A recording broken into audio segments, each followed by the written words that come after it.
I convinced Mom to buy a couple whole chickens. They had a good price, and uh, I'm actually found a recipe. Mom's got a Traeger pellet smoker, and I found a recipe for a smoked chicken, but it actually soaks it in a brine of brown sugar and salt. Uh, I'm going to put this in the fridge. It's supposed to soak for a day. I'll be doing this early tomorrow. I also found a recipe for uh, grilled asparagus or roast asparagus. It's not really grilled. Roast asparagus with hollandaise sauce. I may even try doing that. The giblets are on stove there. Gonna probably make some gravy out of the giblets. But this is gonna go in the fridge. Got to feed my sourdough. It's morning, time to do that. May even actually use that today, make some pancakes. And we'll see where we go. This Mom's planning to reheat the bean soup from the other night. I ended up having to put it on the stove. It's on the stove now with a diffuser so that it doesn't overcook. Even though it has a diffuser base in the pan, being a multi-core. But there's the bean soup. Mom's heating it for lunch. I'm going to feed the sourdough because I think it's going to be dinner. Sorry, here trying to put the camera on the tripod.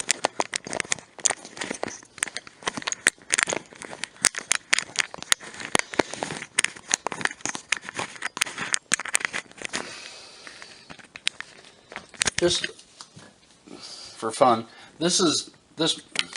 Oh, this burner is a 10-inch burner. These are the outside, and then it has a center that's smaller. Inside of my fingers is the 2. And when I put the beans on the other day, I had it in a 10-inch pan, 10-inch Dutch oven of Mom's, and it was too hot, even on a low setting. I ended up turning it just to the center of the burner to do it. I did some research on induction stoves, induction cooktops, and I'm even less impressed after the research. They do rings and rings and rings going out,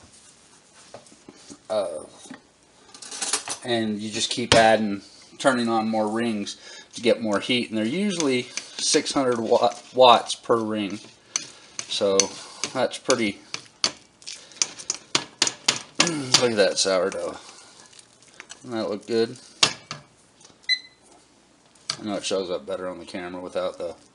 But I'm going to get out the scale. I'm going to weigh some flour and water, get that mixed up, keep it from starving. I've found that just using a bowl is easier.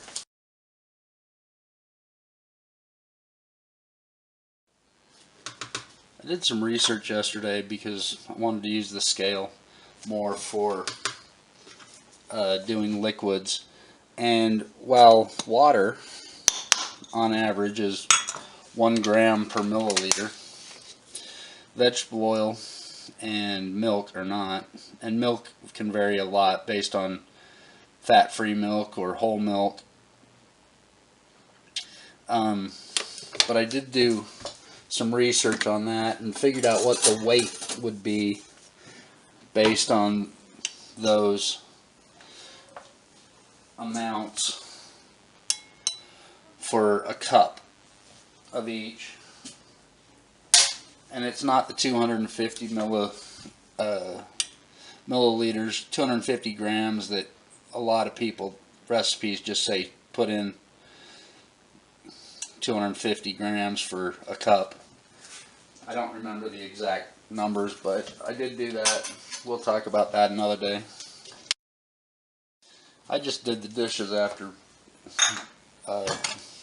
dealing with the chicken. I cleaned up the sink and everything, and now I'm gonna have more.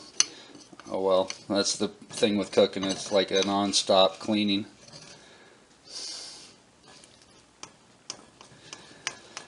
This sourdough is really happy. It's very healthy, and this isn't even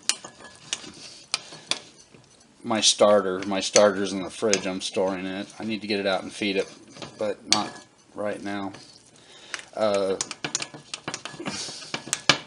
But this is a really happy start. If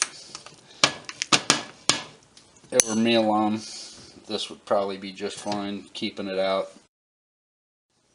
And even keeping some in the fridge, and I actually have some that's dried in the freezer that I can reconstitute and use. Well, I'm done playing for now. I need to put everything away.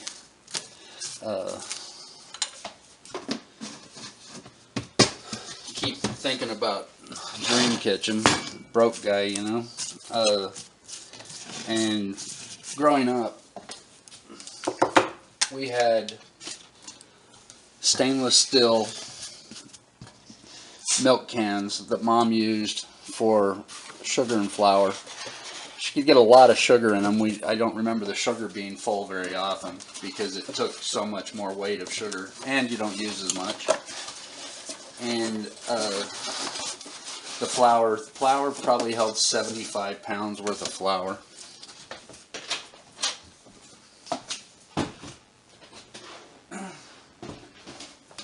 I always remember those because we kind of used them. They doubled as bar stools.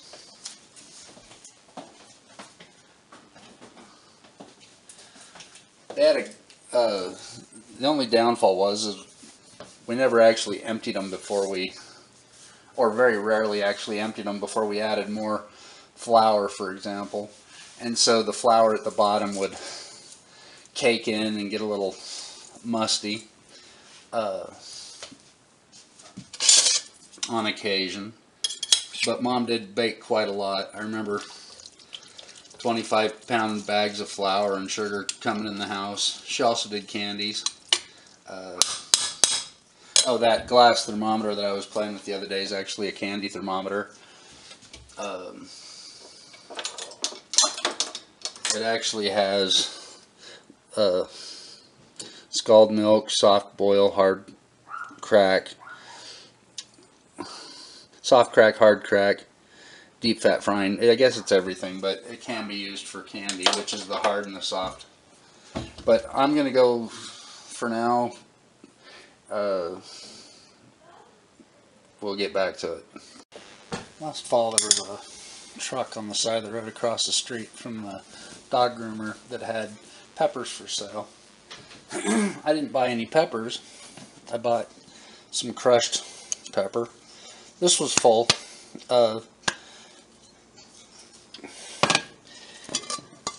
And so what I did is I researched a little bit, and I'm going to make some pepper sauce.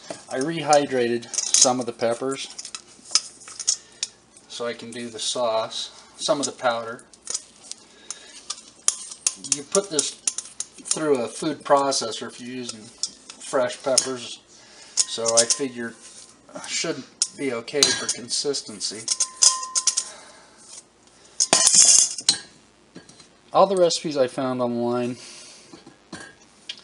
called for using vinegar, water, and peppers, and the water was usually only used if you had to reconstitute dry peppers. I'm going to put in a little bit of, some of them also had some onion and garlic. I'm going to put in a little bit of dried chopped onion. I'm not sure. Just kind of guessing here.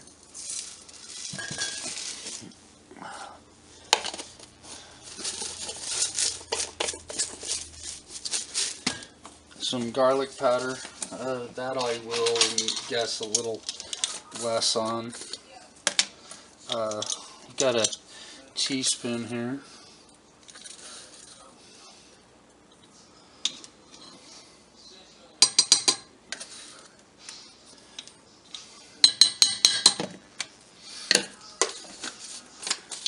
Neither of these are needed. I just, when you read the hot sauce, it says seasoning, and this is the seasoning or the spices that are in it besides the peppers. I'm going to turn that on to medium.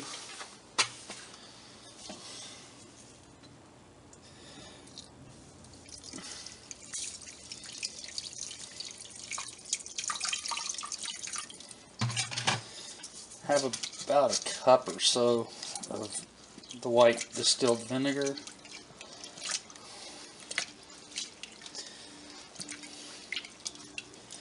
This is also going to help because that was a pretty thick paste. It wasn't fully rehydrated. Taste the vinegar. Gonna just kind of rinse the squeegee here. And then I'm going to transfer to a whisk. The lady who was selling the peppers, and she had the crushed or the dried, she said that they were from New Mexico. I don't know where, I don't remember exactly where from in New Mexico, and they look Native American. But this needs to cook for about a half hour. Need to bring it to a boil, reduce it to a simmer, which on this stove that might be tough, and then about half an hour stirring it throughout. I thought about using the immersion blender. I might do that still as later to cut up the onion that's still in there larger. But for now, just going to wait for this to come to a boil and then see about simmering it.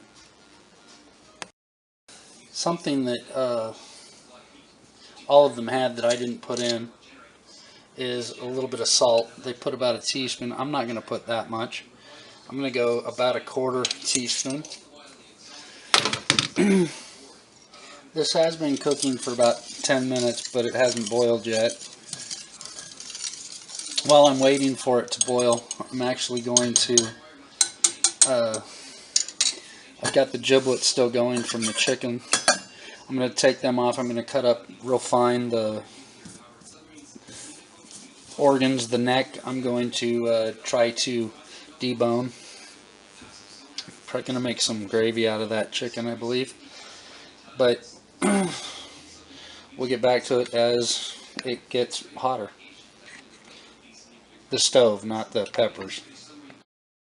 The sauce is almost to the point where it's going to boil. It's got some bubbles showing on the top. While I'm waiting on that, I've been working on the chicken.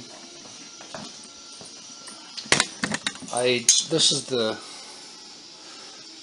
stock that I have from doing it. This on the right is the meat from the neck that I've pulled off and chopped up.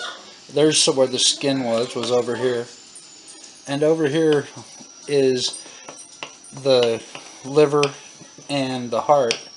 I didn't find a gizzard in that cavity on that bird. If it's there, I'll cook it up, but when I pulled it out, I did clean the cavity and I didn't find the gizzard. It may still be there, but I'm going to cut this meat up a little bit more. The heart and the liver is fairly fine, and this skin I'm going to cut as well. I'm going to get a bigger knife. I'm going to put these in a container. I might put it right back in the broth. I'm not sure. I do have to do a little more chopping. And if I make a gravy, it's going to be in the broth anyway that I do it. So that won't be an issue.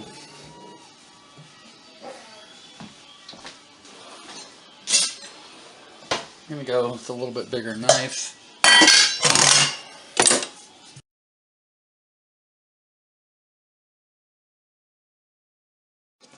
I've taken my food processor back and put it in storage. So this is the food processor at the moment, is my hands and a knife.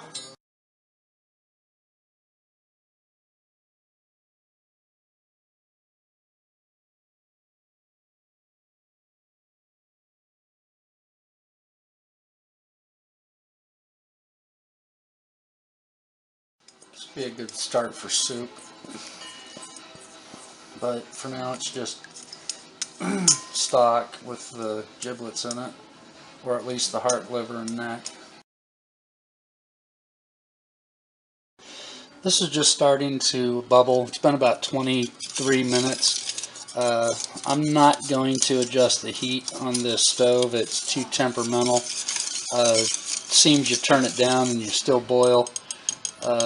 I had it on low earlier with the beans and with the diffuser, and it was still boiling them. But I'm just going to slowly do this, give it another half hour, then I'm going to let it cool. And then I'm just going to put it in jars and put it in the fridge. This is not something I'm going to can. The jars are clean. They're not sterilized. It's not something that I'm worried about lasting long term because I'll use it. I'm just going to keep watching this. I have the stock put away, and I need to do dishes again, but I'm going to wait till I have it all. So we'll just keep watching this. I don't know if it's visible, but this is bubbling a little bit. Yeah, there's showing. It's been going about 10 or 12 minutes, and I decided I may give some of this away, so I'm sterilizing the bottles in the oven. I put them in at 225. I'll let them go 15 minutes once it's up to temperature. I've also got back here a pan with water with the lids, a spoon, and the funnel, so I can do that. And it'll just take 5 or 10 minutes longer than if I just did this. So, but I am going to do that because I'll probably give some of this away. I just stirred this and got a whiff of the peppers instead of just the vinegar. So I've got the vent going on on low. I'm going to keep stirring this. I have the lids back here slowly coming to a boil, so they'll seal. I've got the jars in the oven. It's coming up. It's 175. When it gets to 225, I'll set a 15-minute timer. This should be boiling about the same time. I actually had the spoon to use, so I didn't break the jars, but if I'm pulling them out of the oven, I probably won't need it. But this is boiling better now. It's a low boil, and I'm just going to keep stirring it. Probably have about another 20 minutes till the jars and lids are ready, so just take our time. And there's probably about a quart here. This is a 2-quart saucepan. There's probably about a quart here. I did prepare 3 bottles. It'll probably only take 2, but it doesn't hurt to be prepared. And with that, Bella needs to go out, so I'll be back. The water on the lids is boiling, and I've decided I am going to use the immersion blender. I kind of have a love-hate thing with this. It's really cool because you can take the part off, the motor separate, so you can clean it.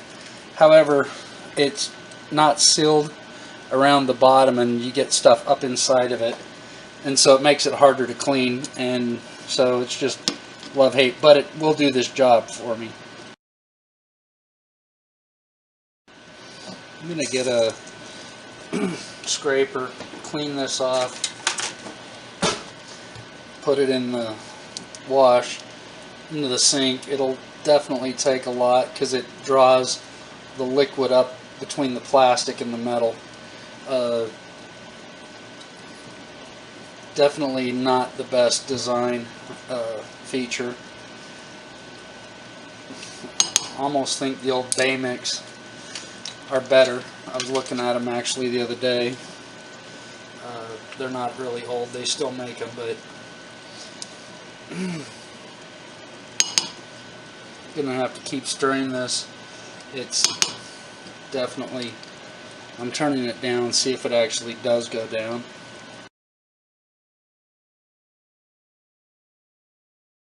I have 8 minutes left on the jars in the oven. The lid started boiling a couple minutes after I set the timer for them. So I've got about 8 minutes before I can do this. Yeah, it's definitely done a better job. Chopped up those onions.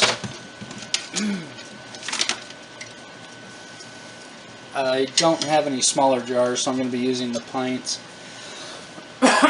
Pardon me. Looks like I'll probably keep some for myself. I might send some to a friend.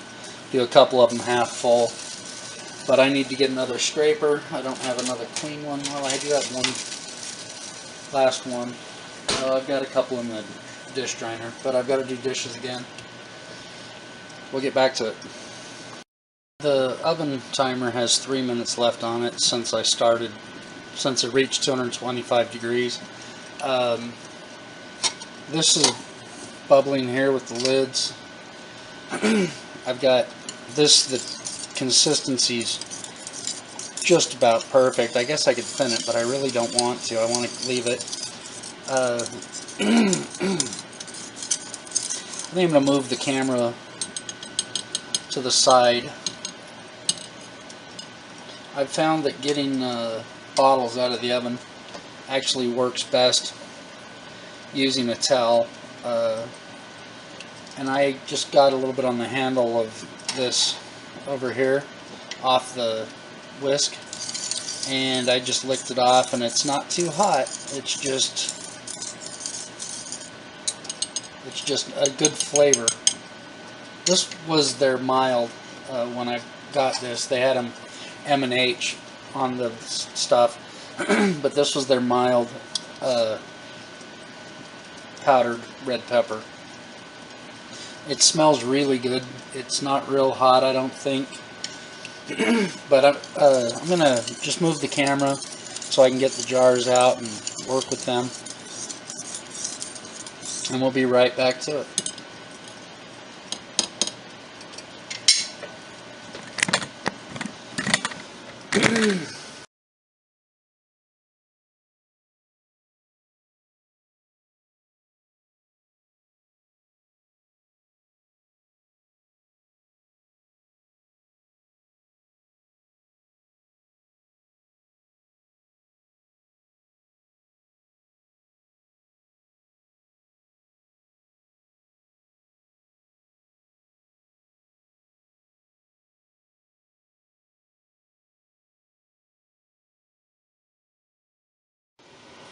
Well, got more than I expected. But